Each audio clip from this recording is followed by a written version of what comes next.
नमस्कार दोस्तों, मैं पंकज कुमार झारखंड के क्लास में आप लोग का स्वागत करता हूं। देखिए, आज हम लोग झारखंड के क्लास में क्या पढ़ेंगे दोस्तों, तो 4 टॉपिक कंप्लीट करेंगे।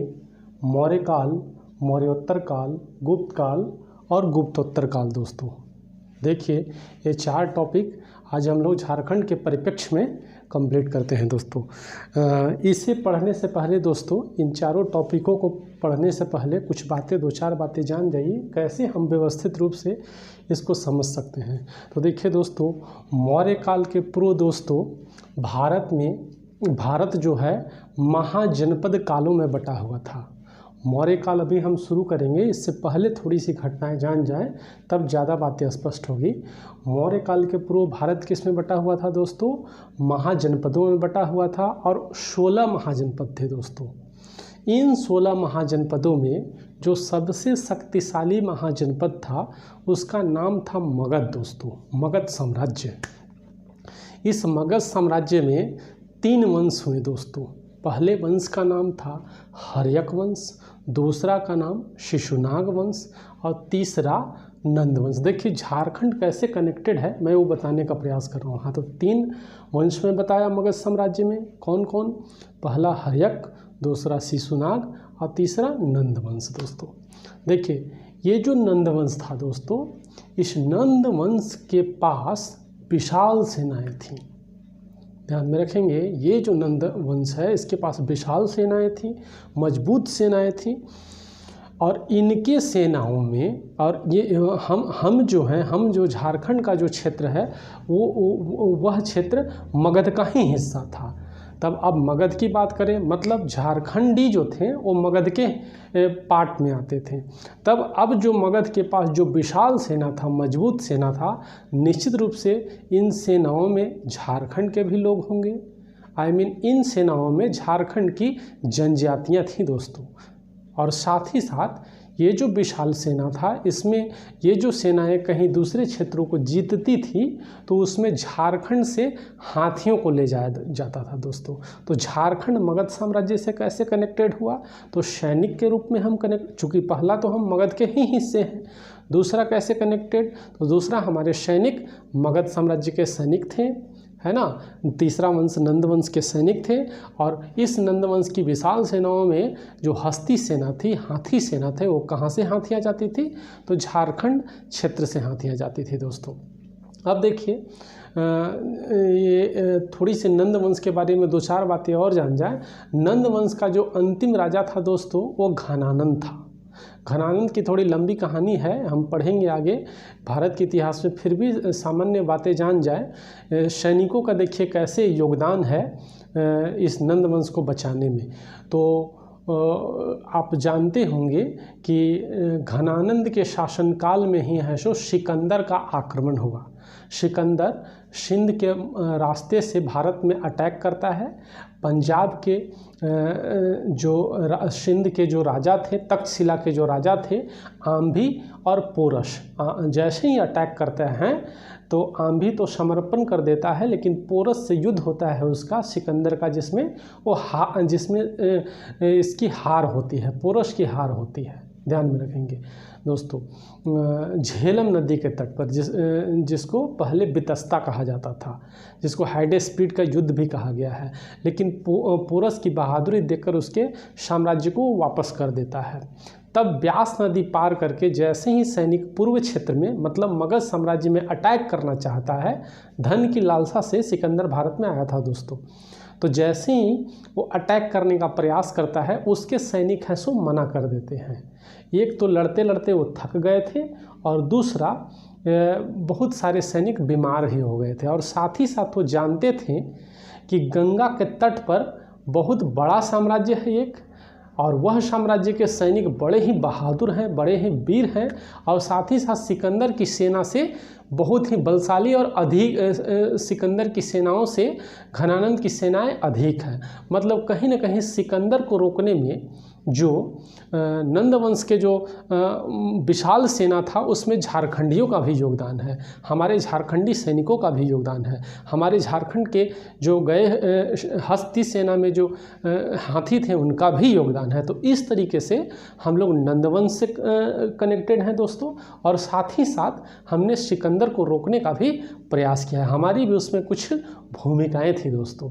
अब देखिए, अब ये तो नंदवंश की कहानी रहे। अब नंदवंश का पट्टाक्षेप कैसे होता है, तो नंदवंश का जो पट्टाक्षेप होता है दोस्तों, वो उसका अंतिम राजा को हम मौर्य वंश के पहले राजा कौन, तो चंद्रगुप्त मौर्य ने चाणक्य की मदद से, चाणक्य की कूटनीति से हराते हैं दोस्तों, और साथ ही साथ नंदवंश का अंत करेंगे और मगध साम्राज्य का अंत करेंगे, और प्रथम अखिल भारतीय साम्राज्य है ना, जिसका नाम है मौर्य साम्राज्य की स्थापना करेंगे। ये जो चंद्रगुप्त मौर्य ने चाणक्य की मदद से, चाणक्य की कूटनीति से नंदवंश के अंतिम राजा घनानंद को हराया, इसकी जानकारियाँ दोस्तों मुद्रा राक्षस एक किताब में मिलती है, जिसके लेखक हैं दोस्तों विशाख दत्त हैं। इसके लेखक कौन है? विशाख दत्त। तो ध्यान में रखेंगे ये सब सारे। अब हम आते हैं, अब हमारा मौर्य काल स्थापित हो गया दोस्तों। तो चलिए अब हम शुरू करते हैं। पहला तो देखिए मौर्य वंश क्रमिक रूप से सीक्वेंस सजाने के लिए आए, तो मौर्य के बाद आता है मौर्योत्तर और गुप्त के बाद आता है गुप्तोत्तर दोस्तों। सामान्य परिचय और झारखंड में स्रोत, दो ही बिंदुओं पर हम बांटकर व्यवस्थित रूप से पढ़ेंगे। पहला हम भारत के परिप्रेक्ष्य में जानते हैं, तो इसका काल है दोस्तों देखिए मौर्य का 322 बीसी से 184 बीसी। मौर्योत्तर का काल है दोस्तों 185 बीसी से 300 एडी, और गुप्त का है दोस्तों 300 एडी से 600 एडी, और गुप्तोत्तर का है 600 एडी से 750 एडी दोस्तों। तो ये काल है, ये इसको भारत के इतिहास में और व्यापक पढ़ेंगे। अब देखिए इसमें कितने कौन कौन शासक हुए, तो शासक तो बहुत सारे हुए हैं, 9-10 शासक हुए हैं, लेकिन 3 बड़े शासक, एक चंद्रगुप्त मौर्य, दूसरा बिंदुसार और तीसरा अशोक। चंद्रगुप्त मौर्य का बेटा बिंदुसार था, बिंदुसार का बेटा अशोक था। इसमें सबसे प्रतापी और महान शासक जो हुआ वो अशोक हुआ दोस्तों। और प्रमुख लेखक जो इस काल के लेखक जो थे या कूटनीतिज्ञ थे जो, वो चाणक्य थे। इससे कैसे जुड़ा हुआ है, जो फैक्ट जुड़े हुए हैं झारखंड से, मैं उन्हीं पर सीधे टच कर रहा हूं दोस्तों, ध्यान में रखेंगे। ये भारत के परिप्रेक्ष्य में याद रखेंगे, इन सब से फैक्ट बनेंगे। अभी हम लोग झारखंड से कनेक्ट करने का प्रयास करेंगे, तो 3 शासकों को भी भारत के परिप्रेक्ष्य में याद रखेंगे, चंद्रगुप्त मौर्य, बिंदुसार और अशोक। प्रमुख लेखक किस समय के कौन थे? लेखक कहिए या प्रधानमंत्री कहिए या चंद्रगुप्त मौर्य के राजनीतिक गुरु कहिए, चाणक्य थे। अब मौर्योत्तर काल में क्या पढ़ना है दोस्तों, तो मौर्योत्तर काल में 2 तरह के शासक हुए हैं, एक देसी, 2 तरह के वंश हुआ, एक देसी वंश और एक विदेशी वंश। देसी वंश में शुंग, कण्व और सातवाहन दोस्तों, और विदेशी में हिंद, यूनानी, शक, पहलव और कुषाण। ये विदेशी वंशों से ही झारखंड से फैक्ट कुछ बनते हैं दोस्तों, उसको हम लोग आगे देखेंगे। और गुप्त काल में देखिए दोस्तों, गुप्त काल में मोस्टली जो शासक हुए 10 शासक इसमें भी हुए हैं। इसमें देखिए दोस्तों पहले थे श्रीगुप्त, फिर घटोत्कच थे।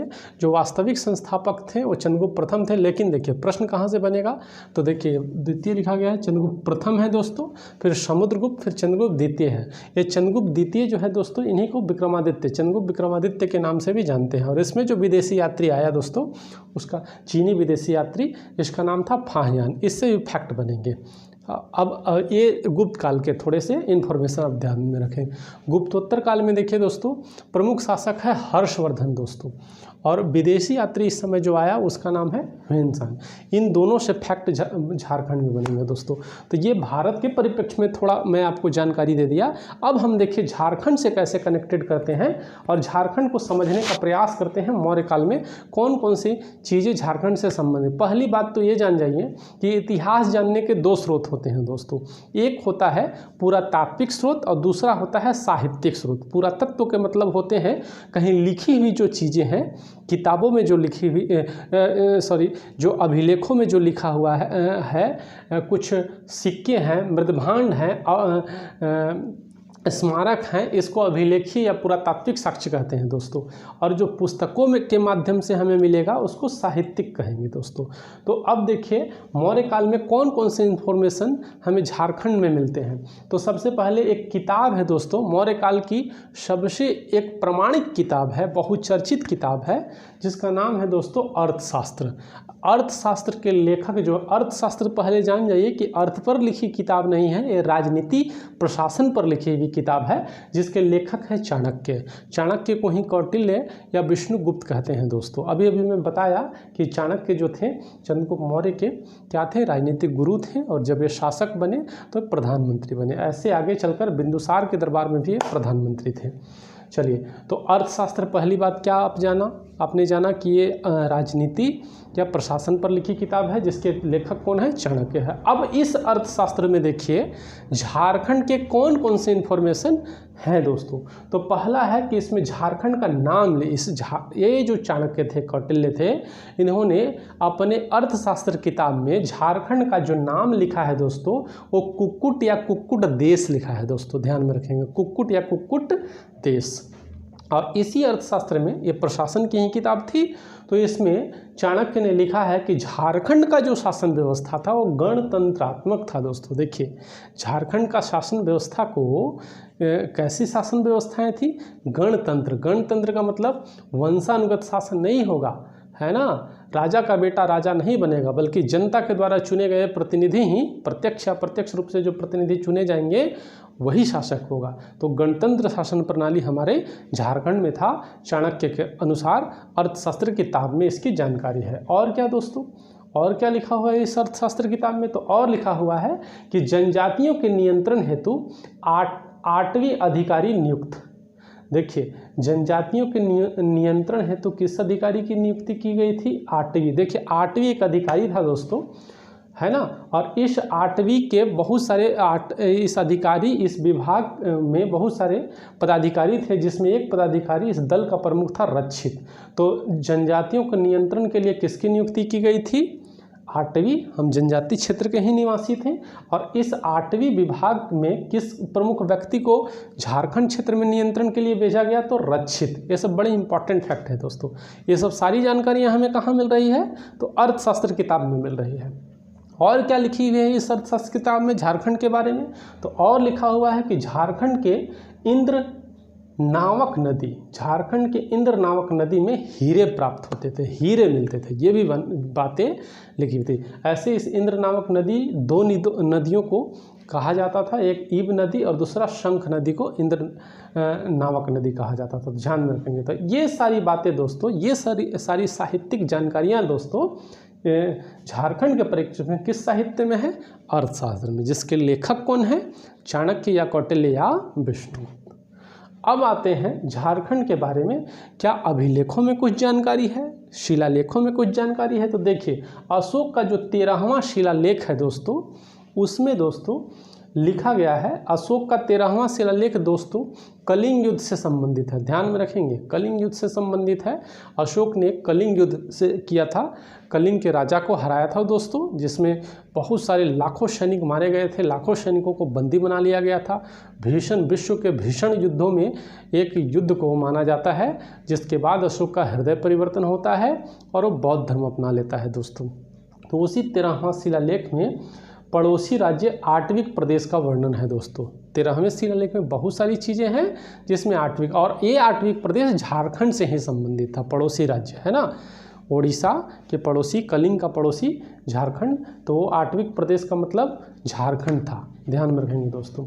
और क्या था दोस्तों, तो कलिंग शिलालेख में भी लिखा हुआ था कि पड़ोसी जो राज्य थे, पड़ोसी राज्यों को धर्म का पालन करना चाहिए। देखिए ये जो शिलालेख है ये कलिंग शिलालेख है, ये ध्यान में रखेंगे। 13वां शिलालेख अलग है, अब कलिंग में भी शिलालेख 1, 2, 3, 4 ऐसे हैं। तो कलिंग के दूसरे शिलालेख में धर्म का पालन, कि पड़ोसी राज्य जो हैं कलिंग के, उन्हें भी अशोक ने एक धर्म नीति दी थी दोस्तों।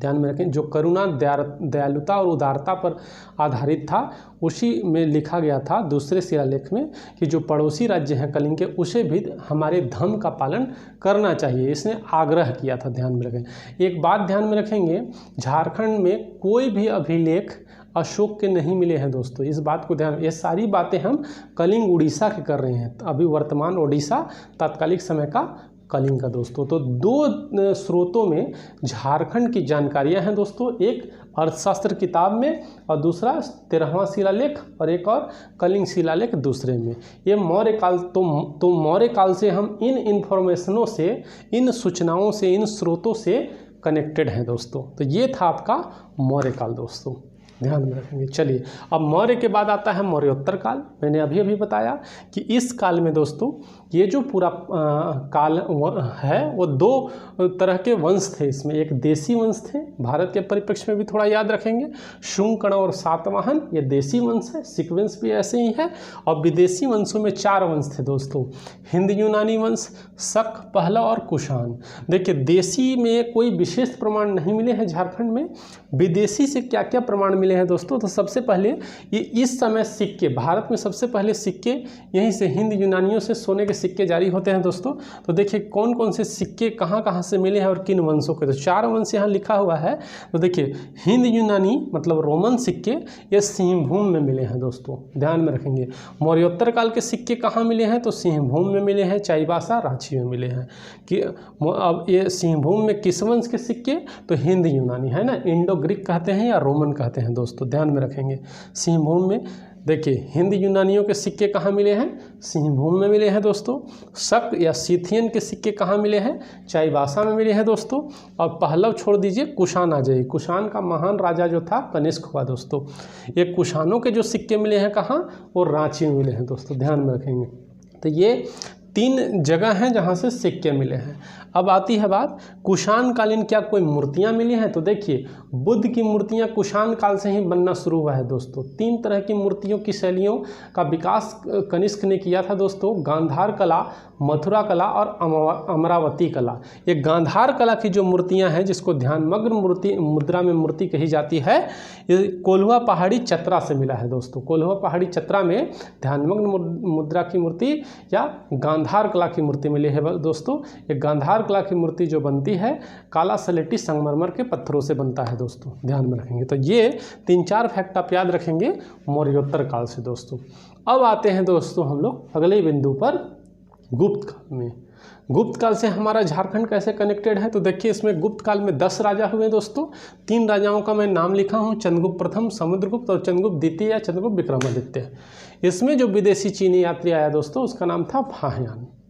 अब बात करते हैं हम लोग कैसे झारखंड से कनेक्टेड हैं। तो सबसे पहले देखिए समुद्रगुप्त का एक अभिलेख है दोस्तों जिसका नाम है प्रयाग प्रशस्ति अभिलेख, है ना।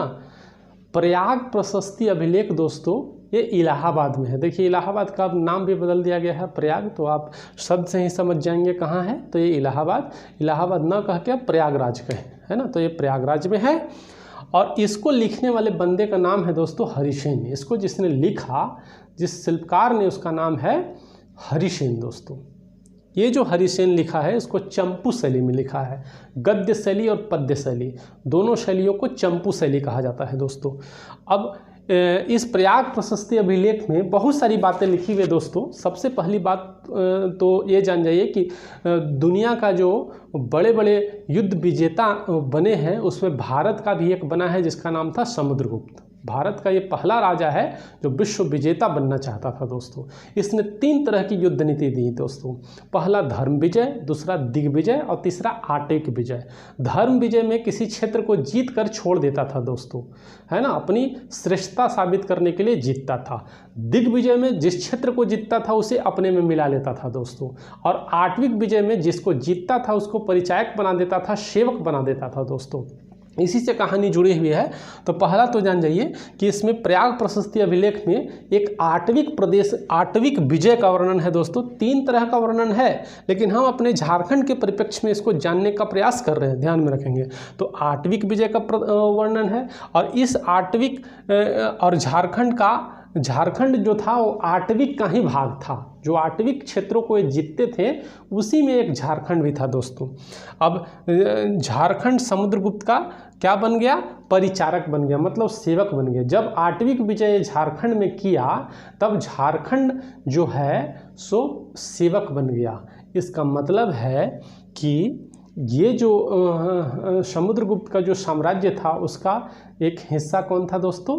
झारखंड भी था दोस्तों, ध्यान में रखेंगे, झारखंड भी उसका एक हिस्सा था। और झारखंड या छोटा नागपुर को कहीं कहीं झारखंड और कहीं कहीं छोटा नागपुर भी लिख दिया गया है, को इस प्रयाग प्रशस्ति अभिलेख में दोस्तों मुरुंड कहा गया है। ये भी बातें याद रखेंगे, बहुत बार झारखंड के विभिन्न नामों का चर्चाएं हैं।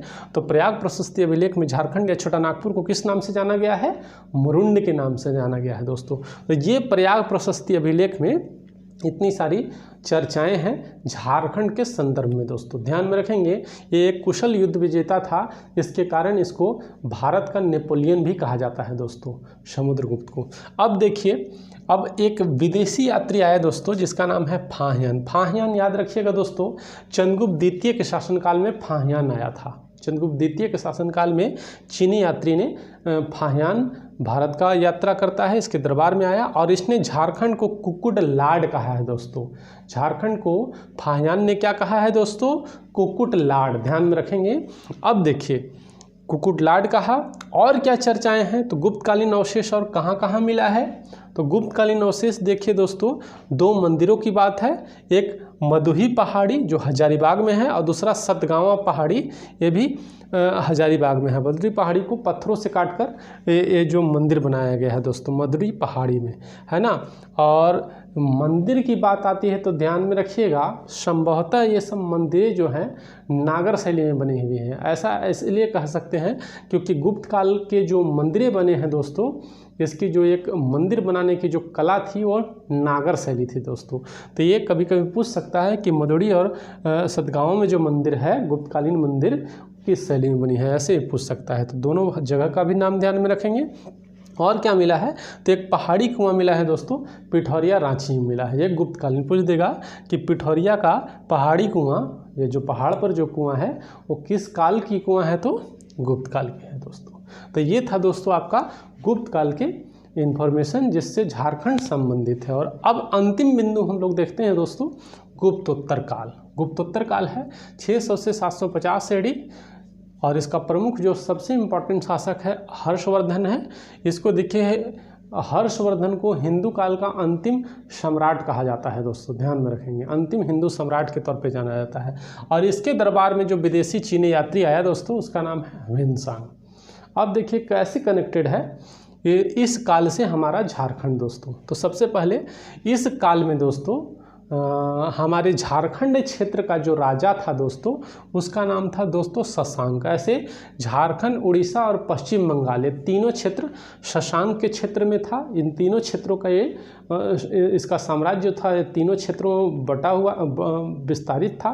ये तीनों क्षेत्र न कह के छत्तीसगढ़ का सरगुजा क्षेत्र तक शशांक के क्षेत्र में आता था, है ना। बंगाल से लेकर छत्तीसगढ़ तक इसके साम्राज्य व्यापक विस्तारित थे। तो सीधा सा लॉजिक है, आप मैप को देखेंगे तो छत्तीसगढ़ और बंगाल, बीच में झारखंड आएगा दोस्तों।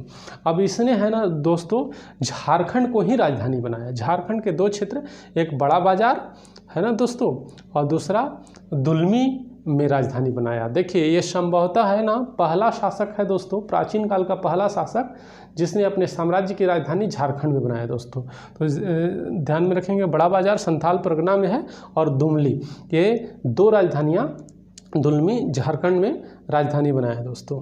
और ये जो है दोस्तों ये शैव भक्त था दोस्तों, है ना। ये शैव भक्त था, है ना, हिंदू धर्म का प्रबल समर्थक था और इसने बौद्ध केंद्रों को तोड़ना शुरू किया। बौद्ध केंद्रों को अगर सबसे ज़्यादा किसी ने तोड़ा है दोस्तों तो ये यही है, शशांक ही है दोस्तों। और तोड़कर है दोस्तों शिव मंदिर बनाया। झारखंड में विभिन्न जगहों पे जो शिव मंदिर देखते हैं वो कौन बनाया है? तो मोस्टली शशांक के द्वारा निर्देशों से बना है दोस्तों। एक प्रसिद्ध मंदिर है दोस्तों, देखिए बेनी शिव मंदिर, है ना, पश्चिमी सिंहभूम में है दोस्तों। ये 602 से 625 ईस्वी में बना है। इसको कभी कभी पूछता है कि कौन बनाया है, तो शशांक बनाया है दोस्तों, ध्यान में रखेंगे। चलिए, तो ये था शशांक से जो हमारे क्षेत्र में शासन कर रहा था। और भारत का सम्राट उस समय कौन था? तो हर्षवर्धन था। हर्षवर्धन सूर्य का, शैव का भी, और अंतिम समय में इसने बौद्ध धर्म अपनाया दोस्तों। तो सीधा सा लॉजिक है, बौद्ध धर्म की महायान शाखा को अपनाया, अब ये बौद्ध अपना लिया है और शशांक जो है शैव है, तो निश्चित रूप से दोनों में लड़ाई होगा और इसके प्रभाव को कम करता है। शशांक के प्रभाव को कौन करेगा कम, तो हर्षवर्धन करेगा दोस्तों।